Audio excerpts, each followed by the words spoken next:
Hello and welcome. Today we're doing a question from LeetCode called minimum remove to make valid parentheses. We're given a string S of open and close parentheses and lowercase English characters. We want to remove the minimum number of parentheses, open or close, in any position so that the resulting parentheses string is valid and we can return any valid string. Formally, a parentheses string is valid if and only if. I'm going to pause and let you read through these. But all these bullets mean is that a valid parentheses string is composed of a matching open and closed parenthesis pair. Example 1, we have LeetCode. We have 2 open parentheses and 3 closed parentheses, meaning we know we have to get rid of one of the extra closed parentheses. Any 3 of these would work, which is why we have 3 options for our output. We can either remove this last parenthesis over here, we can remove the one right after the C, or we can remove the one right after the O. Example 2, we have 2 closed parentheses and 1 open parenthesis. So we know we need to remove that one extra closed parenthesis, but we can't just go ahead and remove any. If we were to remove just this end one over here, we would be left with an invalid parenthesis string. We'd be starting with an open parenthesis and ending with a closed one. We can never begin with a closed parenthesis because if we're beginning with a closed parenthesis, then we know for a fact there's no parenthesis in front of it that's going to be open that can match it. And similarly, we can never end with an open parenthesis. If we're ending with it, we know for a fact there's no matching closed one after it. So we have to remove this parenthesis and then our output would be valid. Example 3, we start with 2 closed parentheses in a row and end with 2 open parentheses. So we would need to remove all of these and have to output the empty string.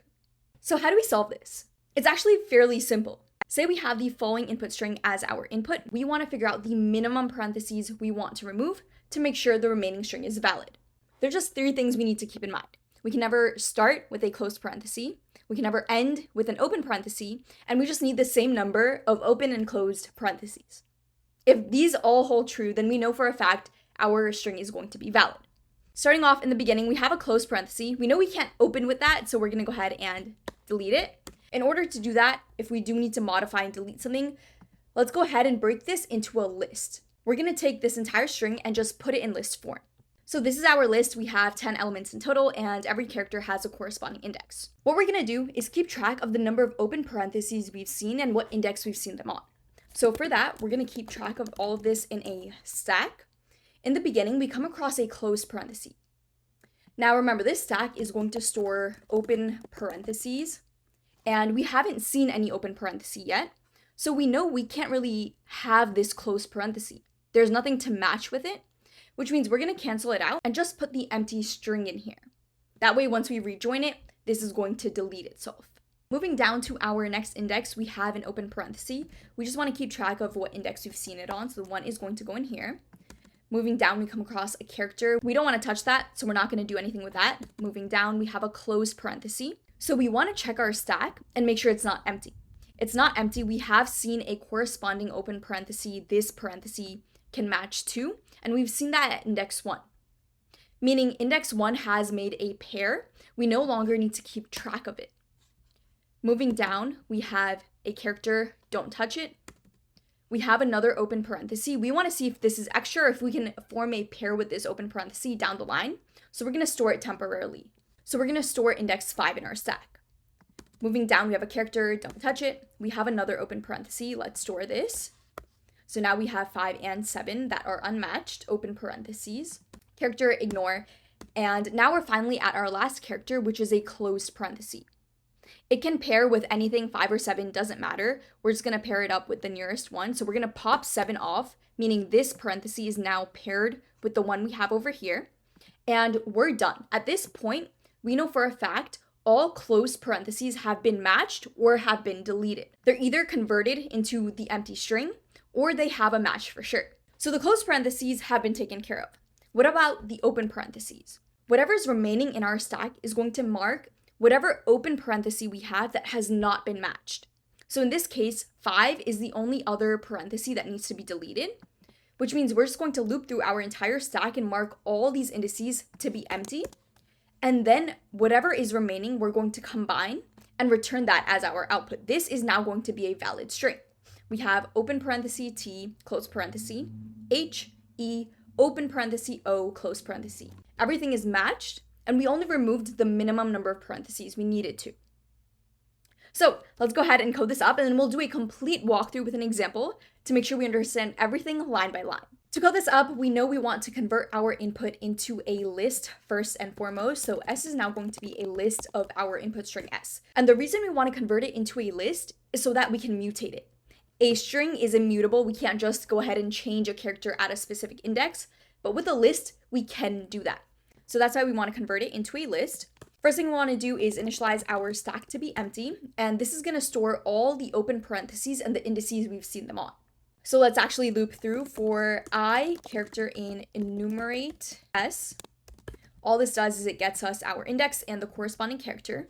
We want to see if the character we're on is an open parenthesis. So if character equals open, we're simply going to add the index of that character onto our stack. So stack dot append I. If the character is a close parenthesis, what do we want to do? We want to check in our stack to see if we actually have an open parenthesis our current close parenthesis can match with. If so, there's one less extra open parenthesis and we can pop from our stack. So if stack, meaning if there are elements in our stack, we're just going to pop. So stack dot pop. If that's not the case, then we know we have an extra close parenthesis that can never be matched because there's no open in front of it. So we're going to delete this by setting that character in our list to be the empty string in our list S, meaning S at this index I is now going to equal the empty string. And this is going to be in that else statement. Now, if it is not a close parenthesis, then we don't want to touch it. It's just a regular lowercase English character, and we can move on. Once we're out of this for loop, we know for a fact all the close parentheses have either been matched or been deleted. The only thing we want to concern ourselves with is what if our stack is not empty, meaning we have extra open parentheses that haven't been matched. So for that, we're just going to loop through our stack. So while it is not empty, we're just going to remove the indices from our stack. So stack.pop. And at those indices, we're going to change that character to be the empty string. So S at this index is now also the empty string. In the end, S only holds the valid character, so we can just join that together and return it. So we are going to return empty string.join S. Let's go ahead and submit this. And it is accepted. As promised, we're going to go through an example super quickly, line by line, to make sure we understand exactly what's happening. Say our input string S is the following. Going through this line by line, the first thing we do is convert S into a list. So we're just going to break apart all of these and put in a list. So S is now a list. We're going to initialize our stack to be empty. Looping through for I character in enumerate S. Remember, I points at the index and character points at the actual character at that index. We want to check if the character is open. This is not open, so we don't go in this if condition. We check now if it is a closed parenthesis. That's true. This is a closed parenthesis. So now we want to check if there's anything in our stack. If stack, there's nothing in here, so we also don't go in this if. We go in this else instead. And since there's nothing in here, meaning there's no open parenthesis to match this closed one that we've just come across, we know we need to remove this parenthesis. It's not valid, right? There's nothing that can pair with it. So we're just going to delete it by setting this to be the empty string. Going back in this for loop, we're now at index 1 character closed. Make checks. This is not a open parenthesis, but it is closed. So in here now, if stack, this is also not true. So we can't go in this if condition. We go in this else. And we also go ahead and delete this closed parenthesis. Going back in this for loop, index 2 character J. This is not an open parenthesis. It's not a closed parenthesis. So there's nothing to do, and we just go back in our loop. We're now at index 3, so we make a check. This is true. We do have an open parenthesis, so we're just going to append it to our stack. And what are we appending? We're appending our index I, so we're adding 3 to our stack. Going back in our loop, index 4, it's not an open parenthesis, it's not a closed parenthesis, we don't do anything, we move on. Again, we have a character, we don't do anything, we just move on. At index 6, we are not an open parenthesis, but we are a closed parenthesis. Now we check if stack. That's true, there is an element in our stack, so all we have to do is pop from that stack. We're popping element 3. Meaning this parenthesis is now going to match with this open parenthesis. There's nothing we need to remove here. We do have a valid pair. So we go back in our for loop.